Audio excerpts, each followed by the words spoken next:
Encore une révélation. Grande révélation pour que tu aies des belles relations dans ta vie, pour que tu puisses dire ce que tu as envie de dire et te sentir respecté avec les bonnes personnes autour de toi. Eh bien, écoute bien ça. Si tu veux des belles relations, elles seront puissantes, belles et harmonieuses à la hauteur des conversations difficiles que tu es prête à avoir avec ces personnes. Faut que tu sois prête à dire des choses qui ne vont pas plaire. Faut que tu sois prête à ce que tu vas dire va réveiller de la colère, des blessures, des incompréhensions. Mais ce qui compte pour toi, c'est d'être entendu et que tes valeurs soient respectées. Donc, bien sûr, c'est important de ne pas attaquer l'autre, dire t'as fait ci, t'as fait ça. Non, tu sais, c'est important pour moi. Telle valeur est importante. La transmission, la confiance, la clarté, le soutien, tout ça, c'est des valeurs importantes, la vérité. Et là, dans cette situation précise, ce que tu as dit, fait, voilà ce que ça a réveillé en moi. Et c'est important pour moi de le clarifier.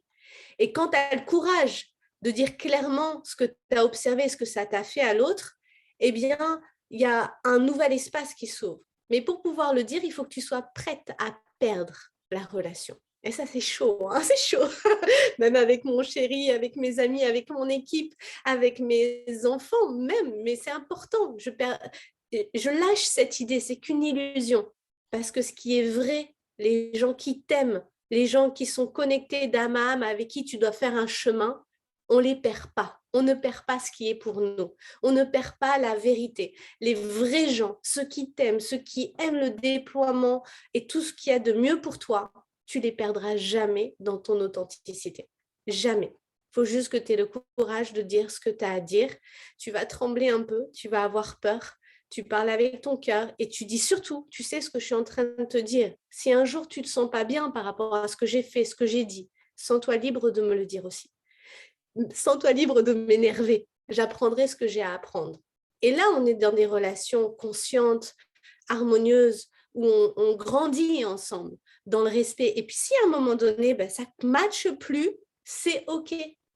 Il y a des âmes, elles cheminent ensemble à un certain moment, et puis il y a des moments, elles s'écartent. J'ai des amitiés, je suis très fidèle en amitié, et j'ai des amis d'enfance.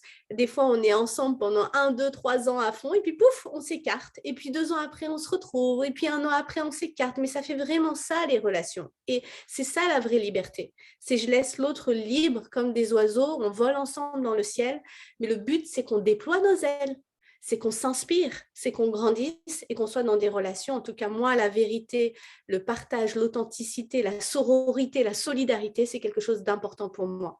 Et quand je sens qu'une amie ou quelqu'un autour de moi est dans la jalousie, c'est mon devoir de l'enrichir, de lui dire, je comprends que tu te compares, mais moi, je veux t'inspirer, ma chérie. Je veux qu'on avance ensemble. Ce que je veux pour moi, je le veux pour toi. Il y a assez pour tout le monde.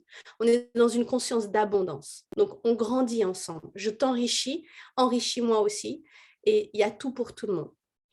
Merci de ton écoute. Partage-moi si ça réveille quelque chose en toi, si toi aussi tu as vécu ça. En tout cas, je te soutiens dans l'expression de ce qui est juste et bon pour toi. Merci.